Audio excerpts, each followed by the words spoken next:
Suratul Kahf, para number 15, Surat number 18.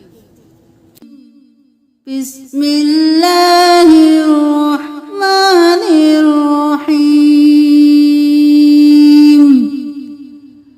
Alhamdulillahilladzi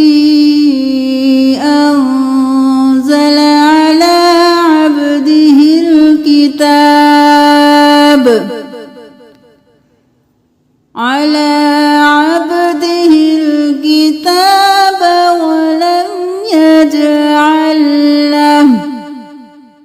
ولم يجعل له عوجا قيما لينذر بأسا شديدا من لدنه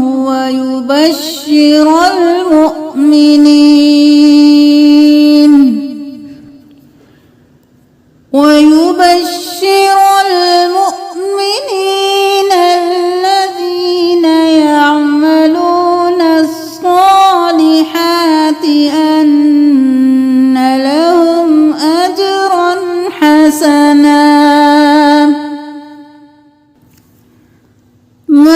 ماكثين فيه أبدا وينذر الذين قالوا اتخذ الله ولدا ما لهم به من علم ولا لآبائهم كبرت كلمة تخرج من أفواههم إن يقولون إلا كذبا فلعلك باخع نفسك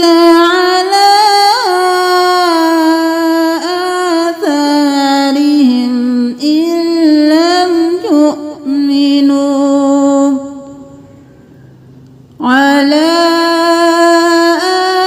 آثارهم إن لم يؤمنوا بهذا الحديث أسفا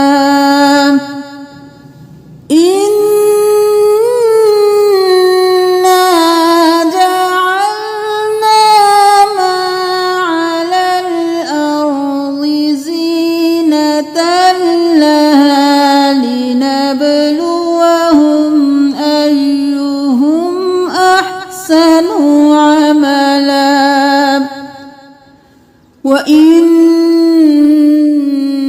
وإنا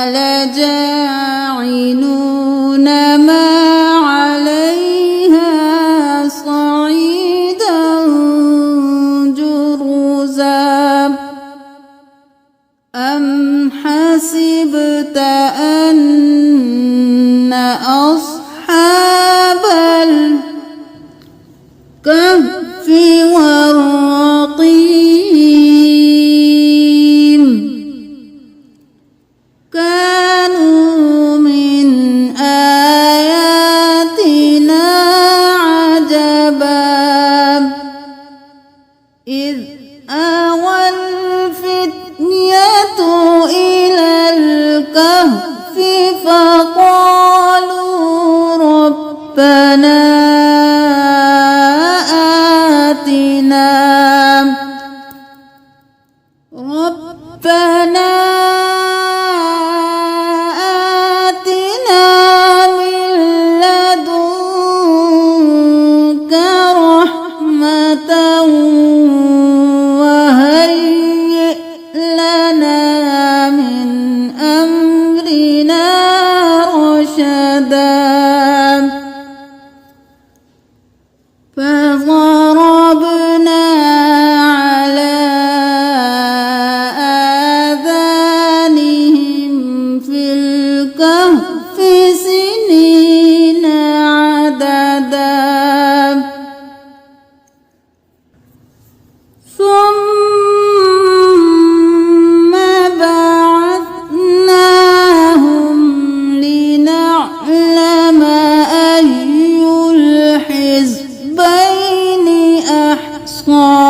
نحن نقص عليك نبأهم بالحق إنهم فتية آمنوا بربهم وزدناهم هدى وربطنا على قلوبهم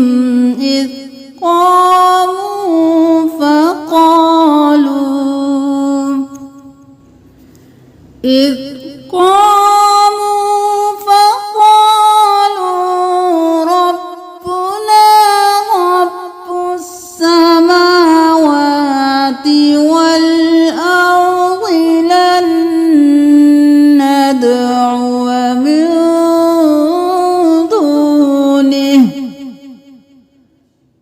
لن ندعو من دونه إلها لقد قلنا إذا شططا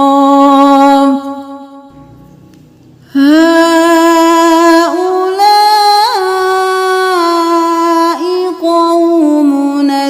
اتخذوا من دونه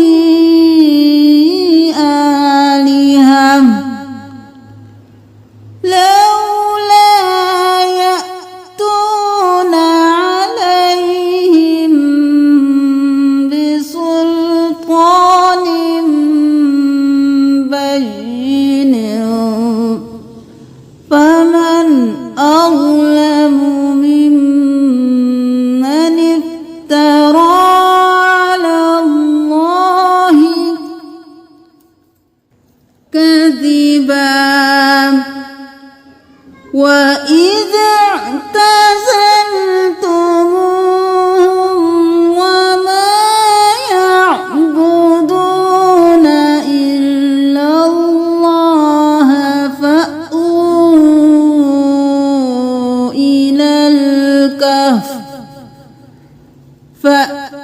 فأووا إلى الكهف ينشر لكم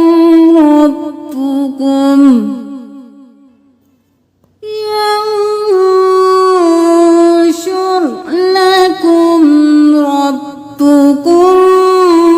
من رحمته ويهيئ لكم من أمركم مرفقا وترى الشمس إذا طلعت تزاور عن كهفهم ذات اليمين وإذا غربت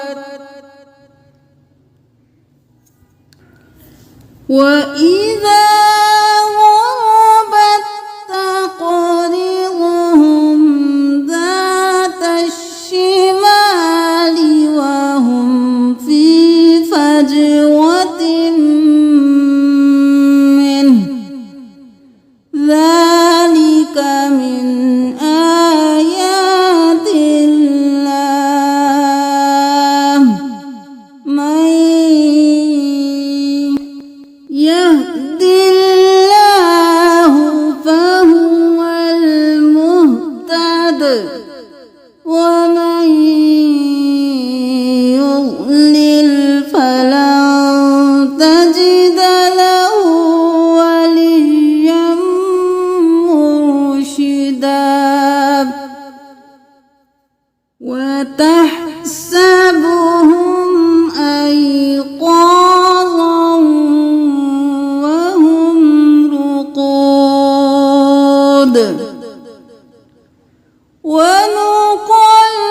ونقلبهم ذات اليمين وذات الشمال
أعلم بما لبثتم فابعثوا أحدكم بورقكم هذه إلى المدينة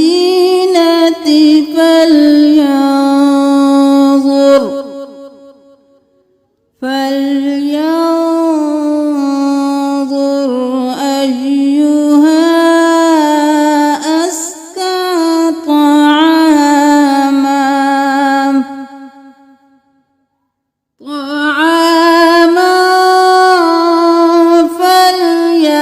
فليأتكم برزق منه وليتلطف ولا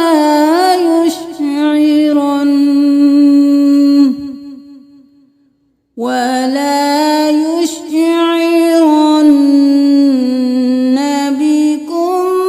أحدا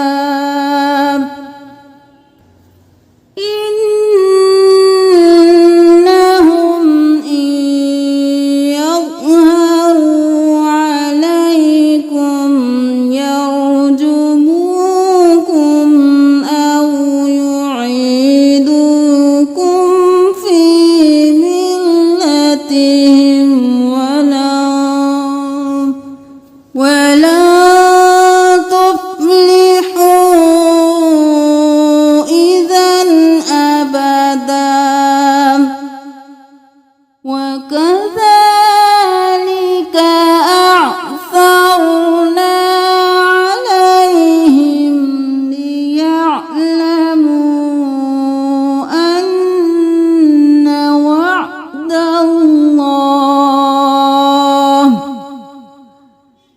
أن وعد الله حق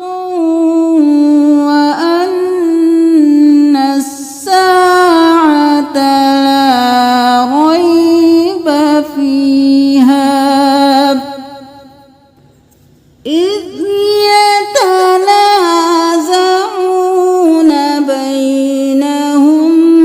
أمرهم فقالوا ابنوا عليهم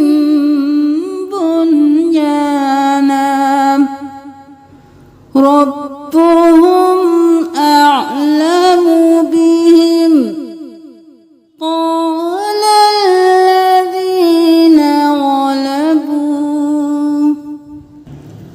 قال الذين غلبوا على أمرهم لنتخذن عليهم مسجدا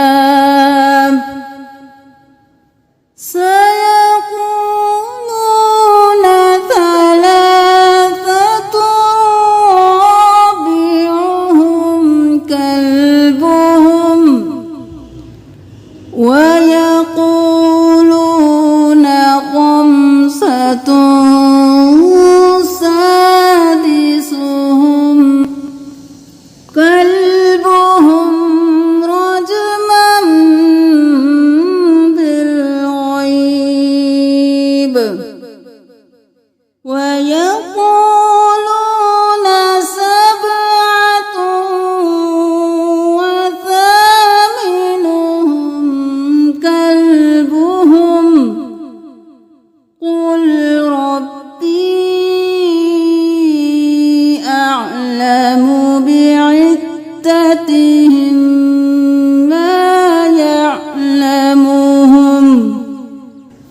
ما يعلمهم إلا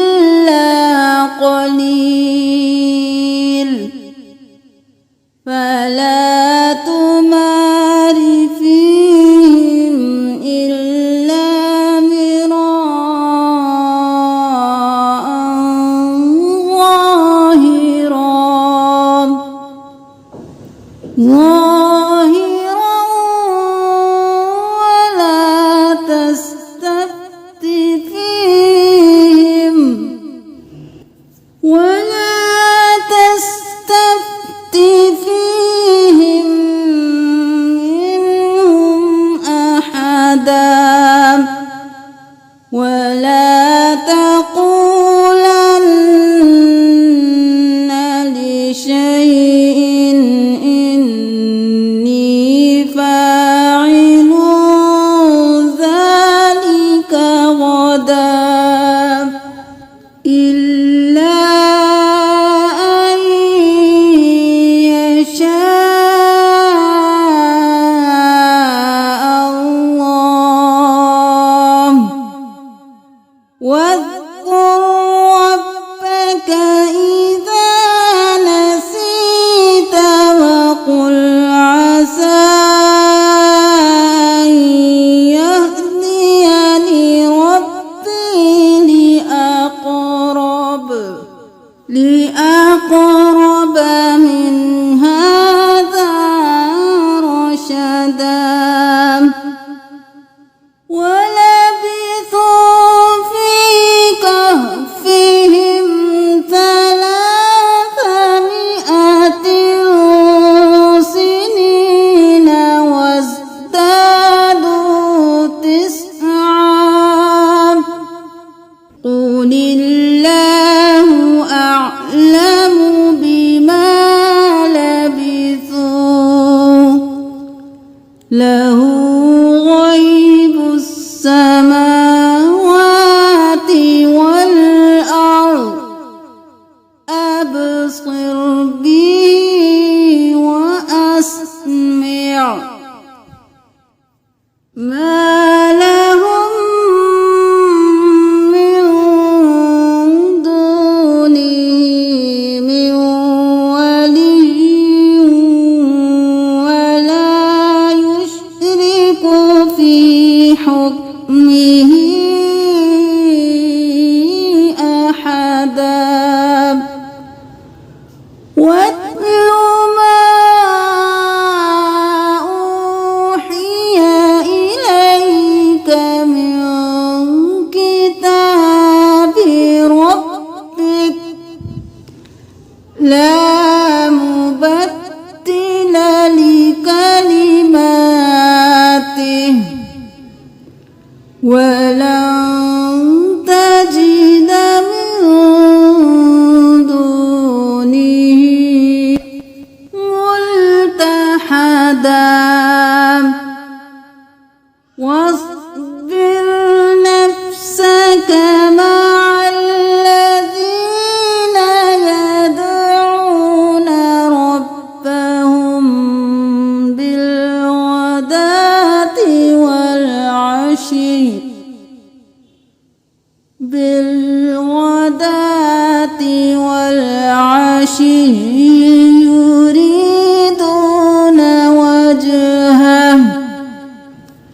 يريدون وجهه ولا تعد عيناك عنهم تريد زينة الحياة الدنيا. ولا تطع من أغفلنا قلبه عن ذكرنا واتبع هواه وكان أمره فرطا. وقل الحق من ربكم فمن شاء فليؤمن ومن شاء فليكفر. إنا أعتدنا للظالمين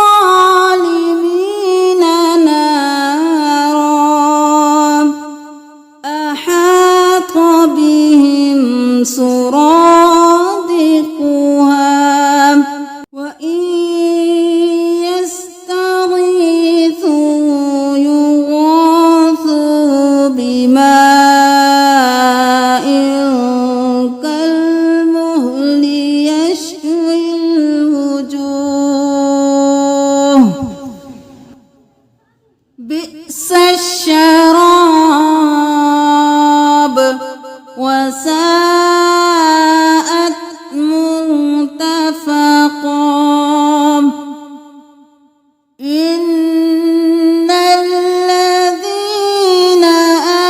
آمنوا وعملوا الصالحات إنا لا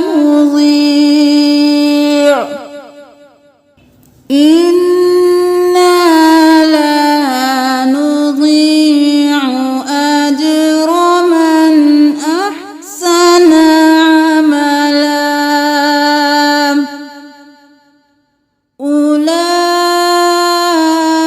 أولئك لهم جنات عدن تجري من تحتهم الأنهار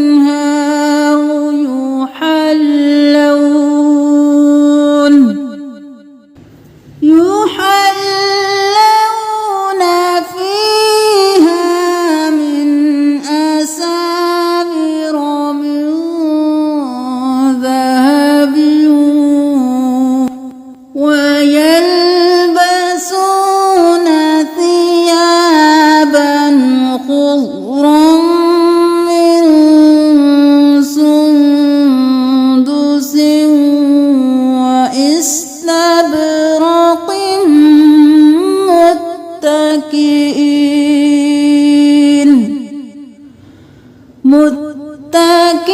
متكئين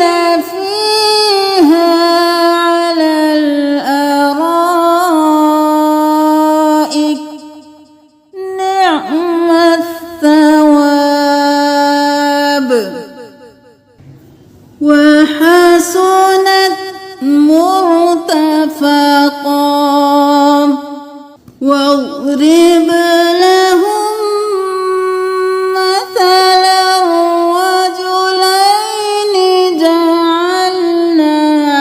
لأحدهما جنتين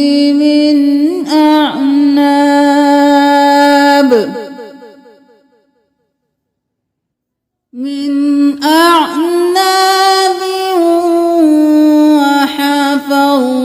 وحفظناهما بنخل وجعلنا بينهما زرعا كلتا الجنتين آتت أكلها ولم تظلم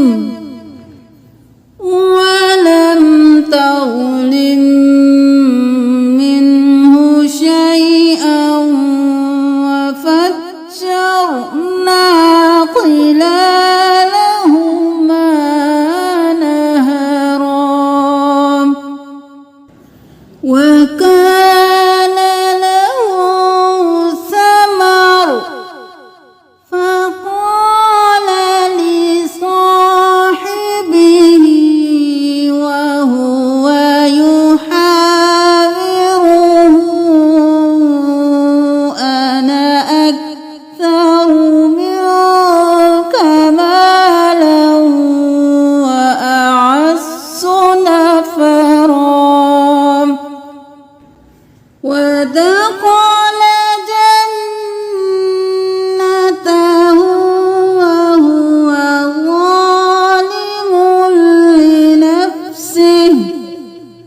قال ما أظن أن تبيد هذه أبدا وما أظن الساعة قائمة ولئن رددت إلى ربي لأجدن خيرا منها منقلبا قال له صاحبه وهو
قلت ما شاء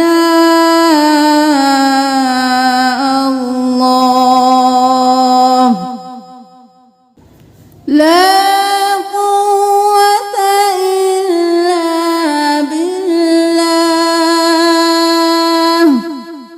إن ترني أنا أقل منك مالا وولدا فعسى ربي أن يؤتيني خيرا من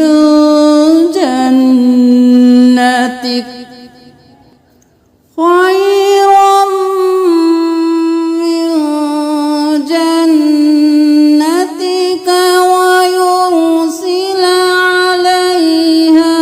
حسبانا من السماء فتصبح صعيدا زلقا أو يصبح ماؤها غورا فلن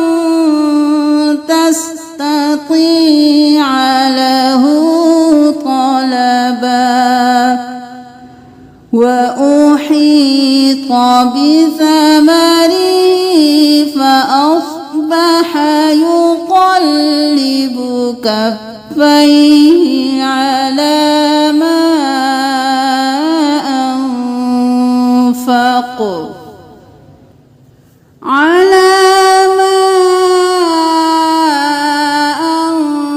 أنفق فيها وهي خاوية على عروشها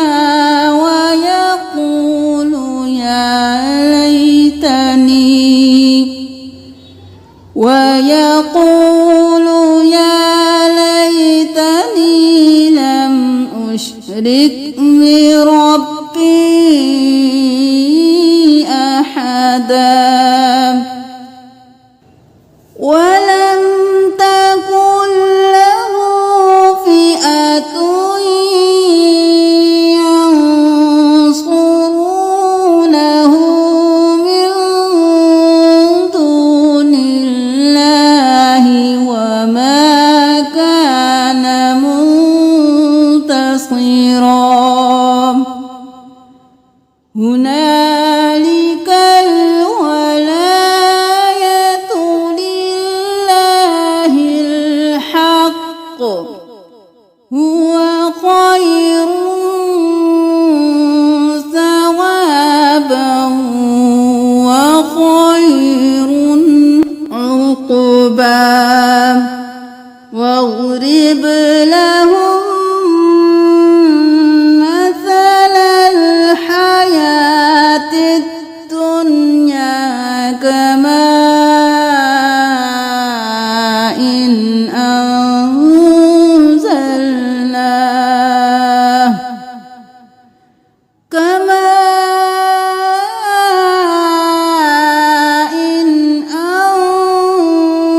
أنزلناه من السماء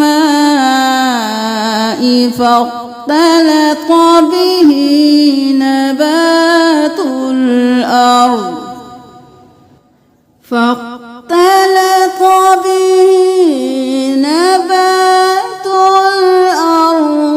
فأصبح هشيما تذروه الرياح وكان الله على كل شيء مقتدرا المال والبنون زينة الحياة الدنيا والباقيات الصالحات خير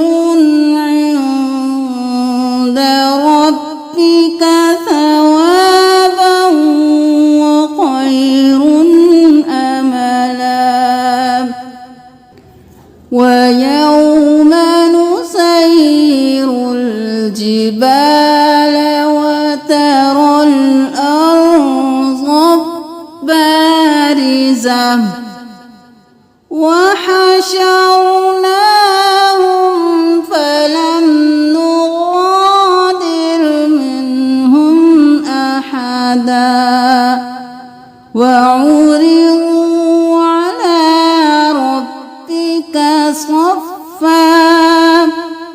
لقد جئتمونا كما خلقناكم لقد جئتمونا كما خلقناكم أول مرة بل زعمتم أن لن نجعل لكم موعدا ووضع الكتاب فترى المجرمين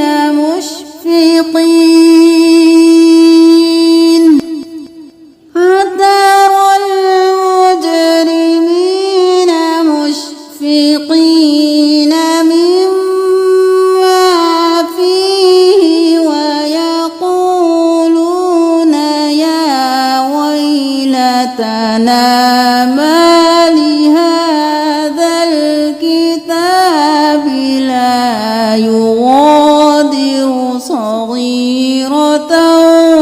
ولا كبيرة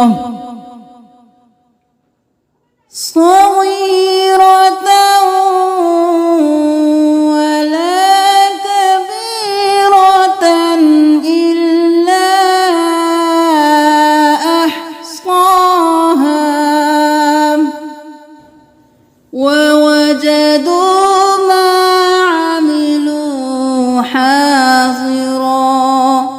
ولا يظلم ربك أحدا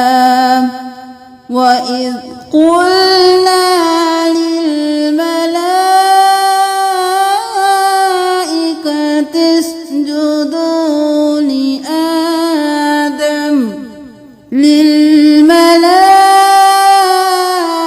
للملائكة اسجدوا لآدم فسجدوا إلا إبليس كان من الجن ففسق عن أمر ربه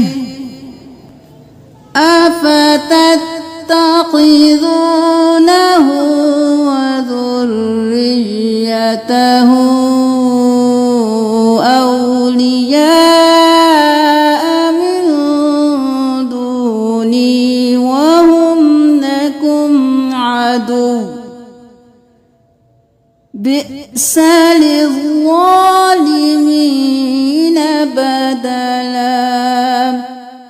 ما أشهدتهم خلق السماوات والأرض ولا خلق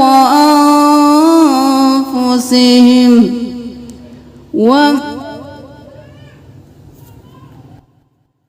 ما أشهدتهم خلق السماوات والأرض ولا خلق أنفسهم وما كنت متخذ المضلين عضدا ويوم يقول نادوا شركائي الذين زعمتم فدعوهم فلم يستجيبوا لهم وجعلنا بينهم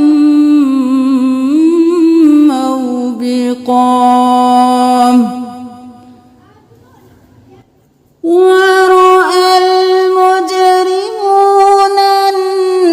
النار فظنوا أنهم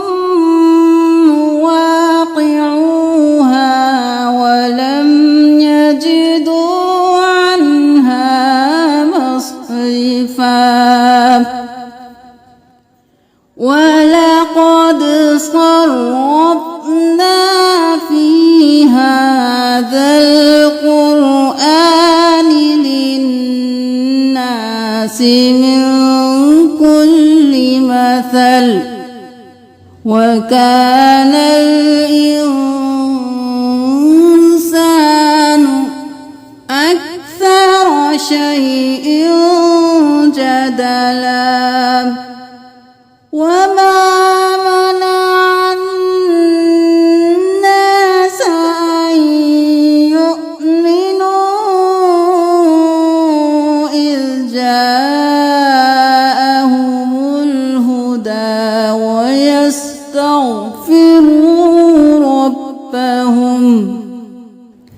ويستغفروا ربهم إلا أن تأتيهم سنة الأولين أو يأتيهم العذاب قبلا وما نرسل المرسلين إلا مبشرين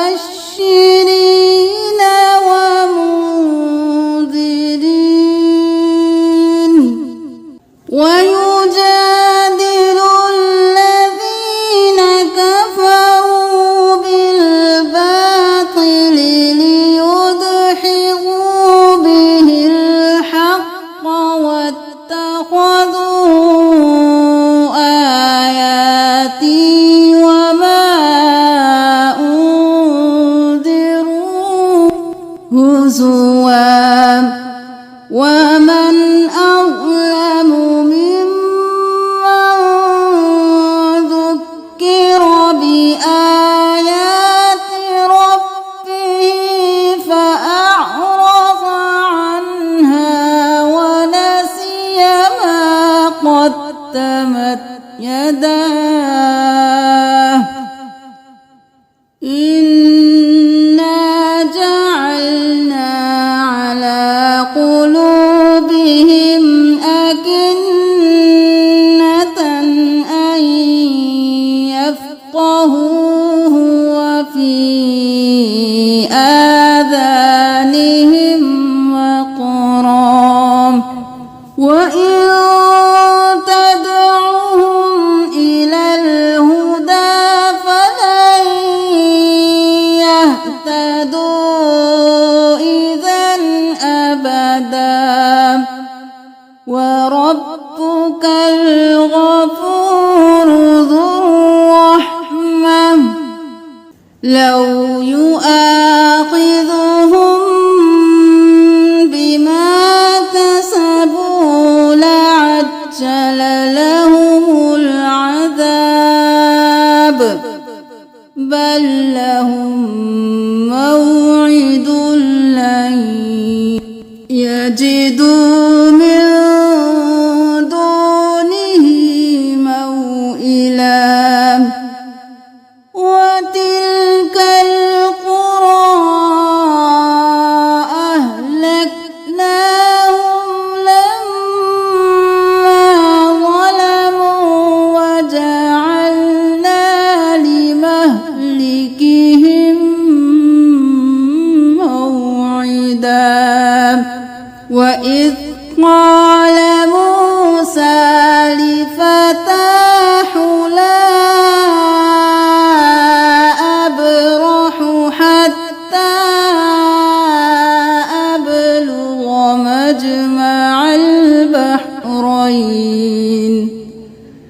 مجمع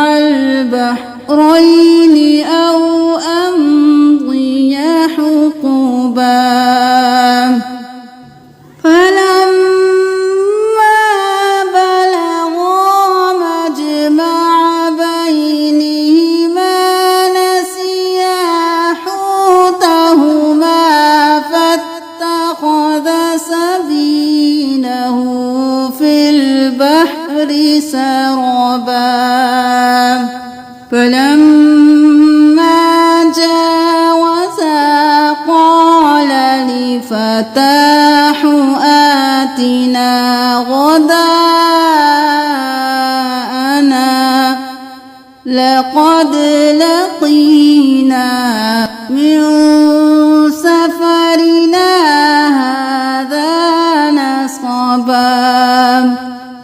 قال أرأيت إذ أوينا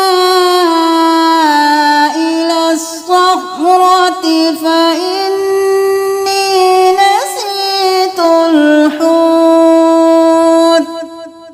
فإني نسيت الحوت وما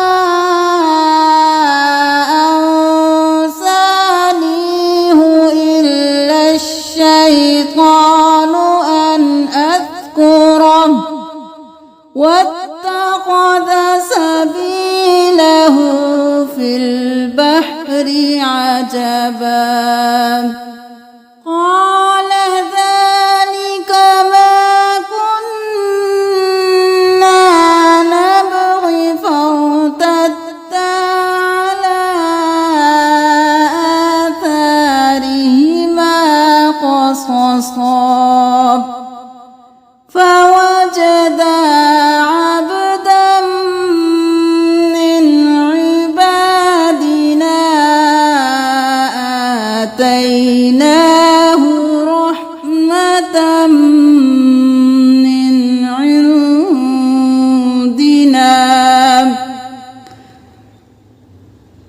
من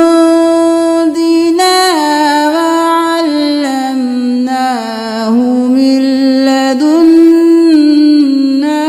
علما قال له موسى هل أتبعك على أن تعلمني مما علمت رشدا قال إنك لن تستطيع معي صبرا وكيف تصبر على ما لم تحط به خبرا قال ستجدني إن شاء الله صابرا ولا أعصي لك أمرا قال فإن اتبعتني فلا تسألني عن شيء حتى أحدث لك منه ذكرا فانطلقا حتى إذا ركبا في السفينة خرقها قال أخرقتها لتغرق أهلها لقد جئت شيئا إمرا قال ألم أقل إنك لن تستطيع معي صبرا قال لا تؤاخذني بما نسيت ولا ترهقني من أمري عسرا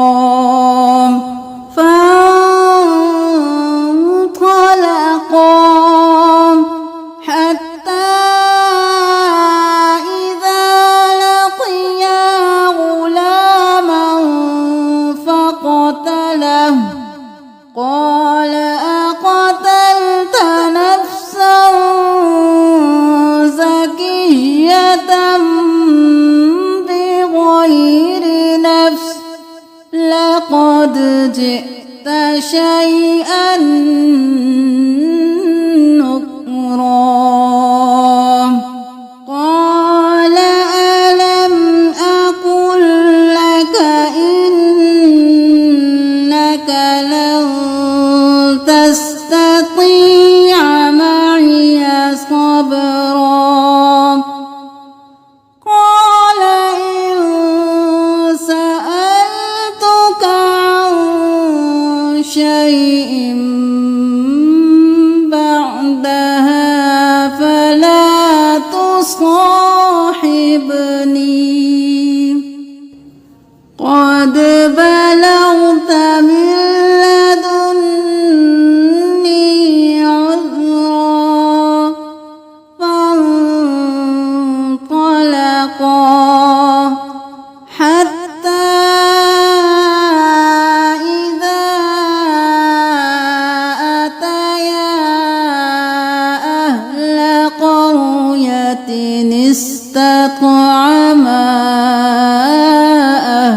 لاتخذت عليه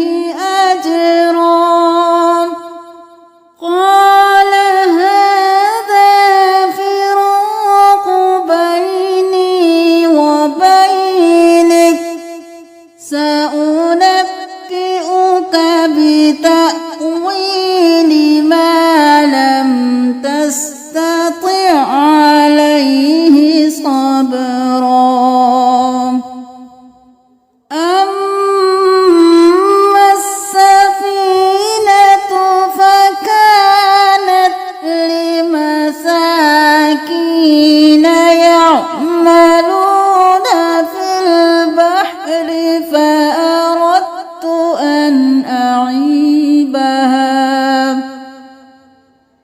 فأردت أن أعيبها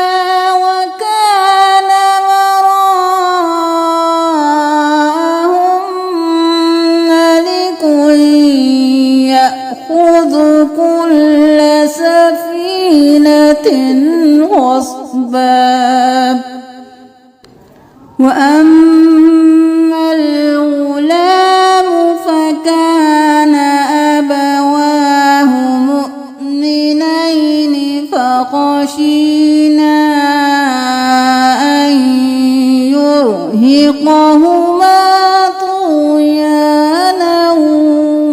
وكفرا فأردنا أن يبدلهما ربهما خيرا منه زكاة وأقرب رحما وأما الجدار فكان لغلامين يتيمين في المدينة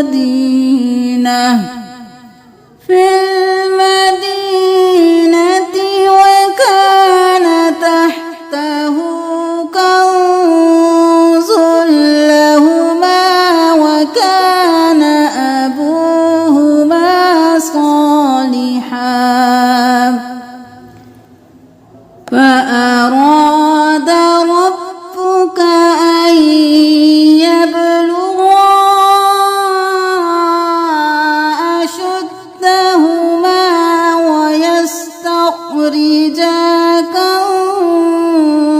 كنزهما رحمة من ربك وما فعلته عن أمري ذلك تأويل ما لم تستطع عليه صبرا ويسألونك عن ذي القرنين قل سأتلو عليكم منه ذكرا إنا مكنا له في الأرض وآتيناه من كل شيء سببا فأتبع سببا حتى إذا بلغ مغرب الشمس وجدها تغرب في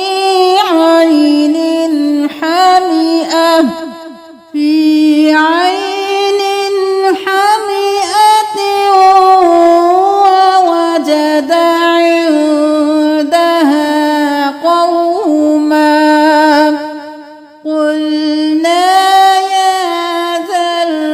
القرنين إما أن تعذب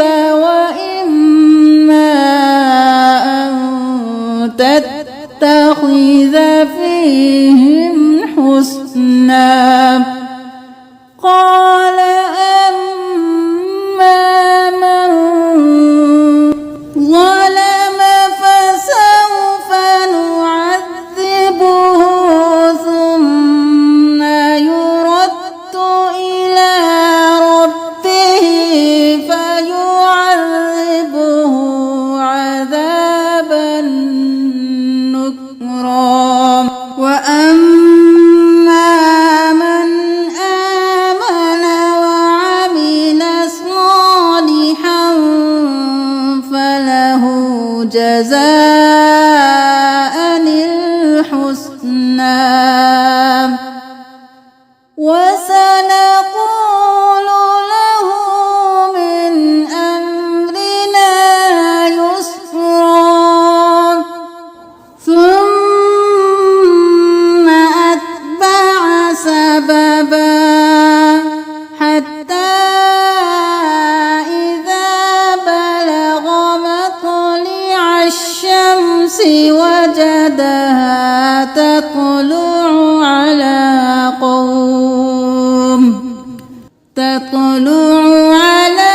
قوم لم نجعل لهم من دونها سترا كذلك وقد أحطنا بما لديه خبرا ثم أتبع سببا حتى إذا بلغ بين السدين وجد من دونهما قوما لا يكادون يفقهون قولا قالوا يا ذا القرنين إن يأجوج ومأجوج مفسدون في الأرض فهل نجعل لك خرجا على أن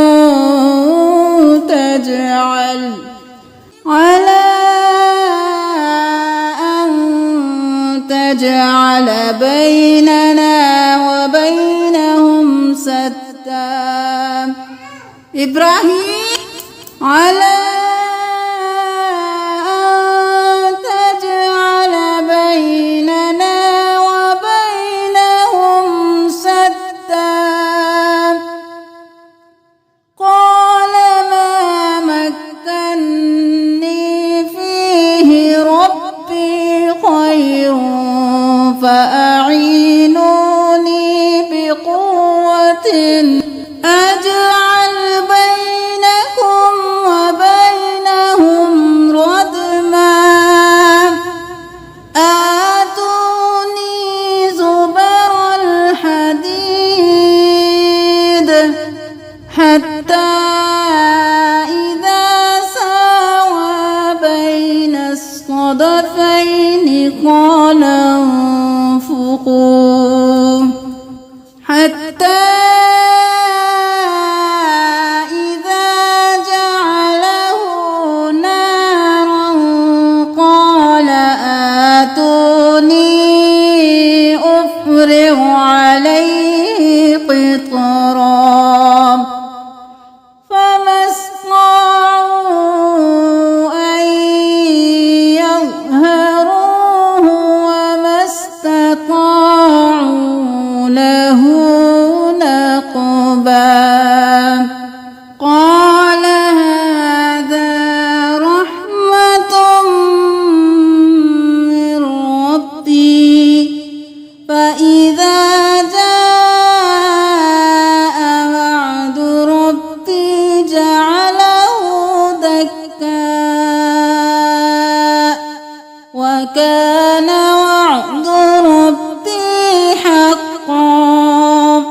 وتركنا بعضهم يومئذ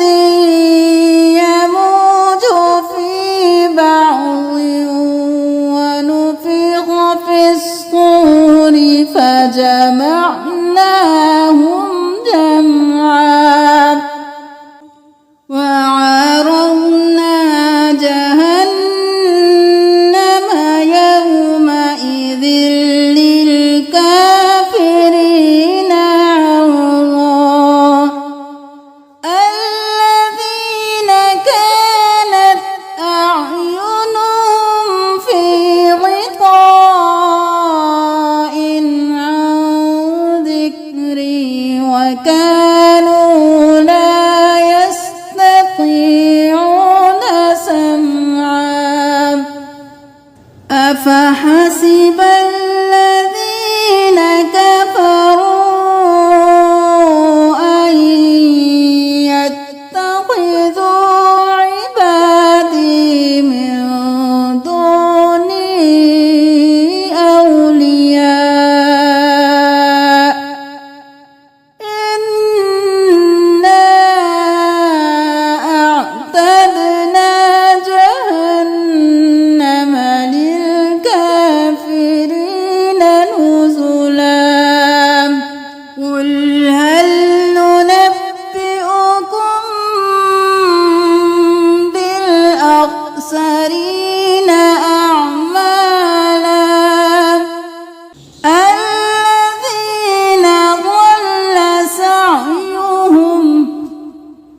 فحبطت أعمالهم فلا نقيم لهم يوم القيامة وزنا ذلك جزاؤهم جهنم بما كفروا واتخذوا آياتي ورسلي هزوا إن الذين آمنوا وعملوا الصالحات كانت لهم جنات الفردوس نزلا خالدين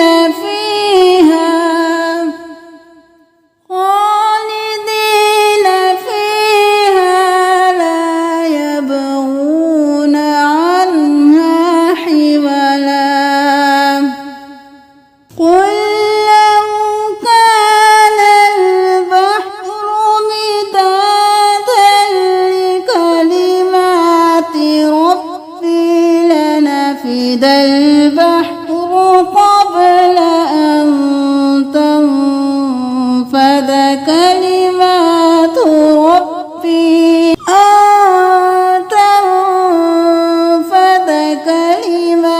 ربي ولو جئنا بمثله مددا قل إنما أنا بشر مثلكم يوحى إلي أنما إلهكم إله واحد فمن كان يرجو لقاء ربه فليعمل عملا صالحا ولا يشرك بعبادة ربه